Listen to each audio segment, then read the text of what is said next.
Have you ever, like, noticed how you can sometimes understand a whole phrase before you've even finished reading it? Or, like, how much meaning you can pack into a tiny little emoji? Yeah, It's pretty wild, right? totally. Well, we might be tapping into something called Gestalt Language Processing when that Oh happens. yeah, Gestalt Language Processing, or GLP. Yeah. It's fascinating. Instead of like analyzing language bit by bit, Hmm.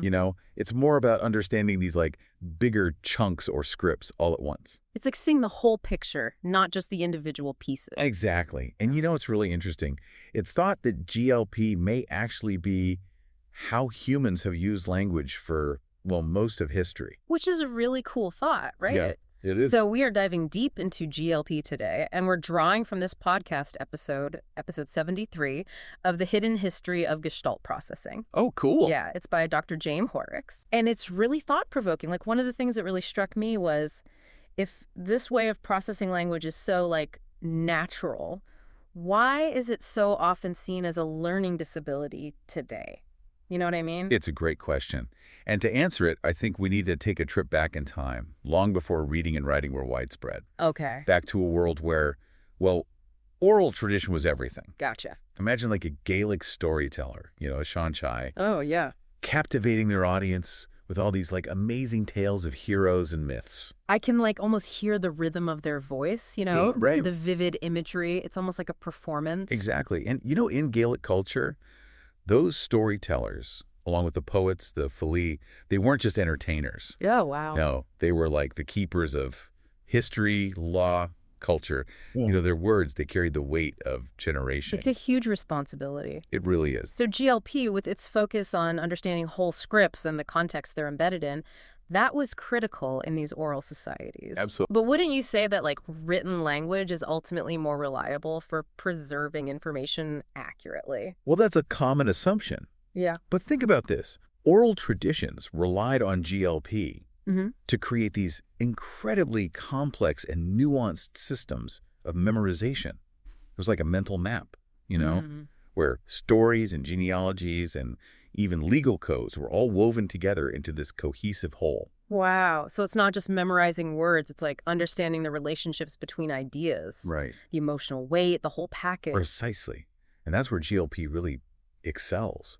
This ability to grasp the essence of a script, Yeah. to see the forest for the trees, that was essential for passing knowledge down accurately through generations. It makes sense. Then along came literacy, and with it, analytical language processing, Right, ALP. which breaks language down into its smallest parts. Letters, sounds, grammar. It makes sense that this would totally revolutionize how societies were organized. Absolutely. But the shift came at a cost. Yeah, GLP, which was once the dominant mode of communication, began to be seen as less sophisticated, Really? even pathologized as a learning disability in some cases. That's a pretty harsh turn of events for a way of processing language that had served humanity for so long. Yeah, it is. But there's another angle to this, right? Like, GLP is actually incredibly efficient. That's true. And we see this reflected in a principle known as Zipf's law. Right. Zipf's law basically observes that the most frequently used words in any language are the simplest ones, like the, and, of. Yeah. These tiny words that do a lot of heavy lifting. It's like language is naturally streamlining itself for efficiency. It is. And GLP scripts, with their reliance on familiar phrases and chunks of language, they operate on a similar principle. You got it. Both GLP and Zipf's law prioritize conveying like maximum meaning with minimal effort. And it's not just a relic of the past either. Oh, really? Yeah. This efficiency is alive and well in how we communicate today. This is where it gets really interesting for me. Think about texting slang like or how a single emoji can express a complex emotion. We're still all about getting the point across quickly and effectively. Exactly. These modern forms of communication are essentially tapping into that same Zipfian efficiency that has been at the heart of GLP for centuries. It speaks to a deep-rooted human drive to make communication as streamlined as possible. This efficiency we see in Zipf's law, it's also reflected in how early cultures like the Gaels approached writing. Now, I'm curious about this. You mentioned that even their early writing systems, like Ogham, were more aligned with GLP than alphabetic systems. Yeah, well, Ogham used symbols that often represented whole words or concepts, making it more compatible with that holistic way of thinking that GLP fosters. Like, for example, a single Ogham character could represent birch tree. A birch tree. which in like Gaelic culture held all this symbolic meaning, beyond just the literal tree. Oh, wow. Like it could signify new beginnings or purification or even specific locations associated with those trees. That's amazing. It's like each symbol is this portal to a deeper understanding of their culture and worldview. Right. But with colonization, often came the suppression of these traditional forms of language and literacy, didn't it? Sadly, yes. The spread of alphabetic systems, while powerful in its own right, often came at the expense of languages and writing systems like Ogham. Yeah.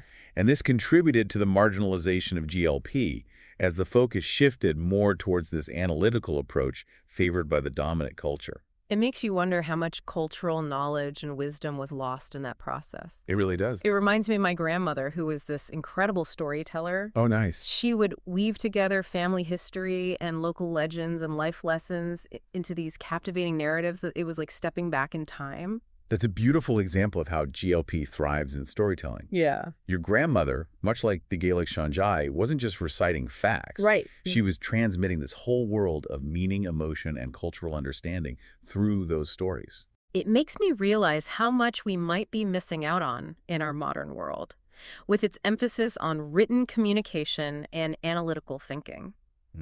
Does this mean that GLP learners are at a disadvantage in today's educational systems? It's certainly a valid concern. Yeah. A lot of modern schools prioritize phonics and a very linear analytical approach to language, Right. which can sometimes leave GLP learners feeling like they're always trying to catch up. So instead of celebrating those strengths of GLP, that ability to grasp those big picture concepts, to think creatively and make connections, Yes. we end up framing it as a deficit. Unfortunately, that's often the case, but it doesn't have to be this way. No. No, there are ways to create learning environments that are more inclusive and supportive of GLP learners. Okay, now this is what I'm really interested in. Mm-hmm. What can educators do to help these students thrive? Well, one approach is to focus on teaching high-value scripts. So these are like commonly used phrases that carry a lot of meaning in everyday conversation. For example, instead of teaching the individual words thank you and for, you could teach the whole phrase thank you for. Oh, interesting. That way, students are learning these functional chunks of language that they can actually use in real-life situations, rather than getting bogged down in individual words and grammar rules, Well, I see. and then incorporating home languages and cultural narrative. Oh, yeah. This is crucial. Not only does it validate students' backgrounds, but it also taps into that richness of oral traditions that are often absent from standard curricula. I love that idea. Yeah. It's about recognizing that learning isn't this one-size-fits-all process, Right. and that embracing these different ways of thinking can actually enrich the whole learning experience. Absolutely. And perhaps most importantly, we need to kind of shift our perspective on GLP itself. Yeah. Instead of seeing it as like a hurdle to overcome, Yeah. we can embrace it as a different but equally valuable way of engaging with the world. I like that. It's about recognizing that these learners often excel in areas that aren't always measured by standardized tests. Right. Things like creative problem solving, seeing patterns, and understanding complex systems. Exactly. It's like we've been looking at GLP through the wrong lens this whole time. Mm. And this brings us back to something we touched on earlier, the idea that GLP is inherently efficient. Right. We see this efficiency mirrored in how language is evolving in our digital age. Emojis, memes, internet slang. They're all about conveying maximum meaning in a really compact, impactful way. It's almost as if we're rediscovering the power of GLP in these new forms of communication. Yeah. In a world that's overflowing with information, that need for efficiency and streamlined communication is more relevant now than ever. It's like GLP is perfectly suited for the fast-paced, visually driven world we live in. It really is. So what does all of this mean for us? Why should we care about the history and power of GLP? Because understanding GLP isn't just about looking back, it's about moving forward. It's about recognizing that there are these diverse ways of thinking and learning, and that embracing this diversity can lead to greater innovation and understanding. It's about creating more inclusive classrooms, Right. workplaces, and communities where everyone can thrive, regardless of their cognitive style. Exactly. And on a personal level, it's about expanding our own understanding of how we communicate and learn. Right. We might even discover that we're more GLP than we realize. That's possible. I love that. So to wrap up this deep dive into Gestalt language processing, I have a final question for our listeners. Now that you've heard all about Gestalt language processing, I mean, how might it change the way you think about your own learning style? Or even just your communication habits? Maybe you're realizing that some of your strengths really do align with GLP.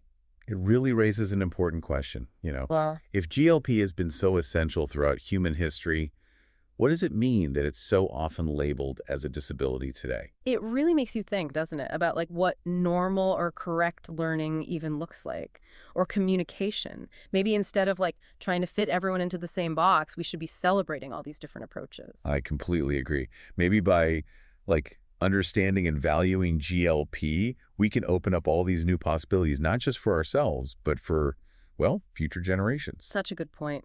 Hmm. Well, that brings our deep dive into the world of Gestalt language processing to a close. We hope this has given you some, I don't know, some food for thought, and maybe even like a new appreciation for just how we use language. Remember, there's always more to learn and explore. So don't be afraid to question conventional wisdom and embrace all the beautiful diversity of human cognition. Well said. Keep those brains buzzing, deep divers. Yeah. Until next time.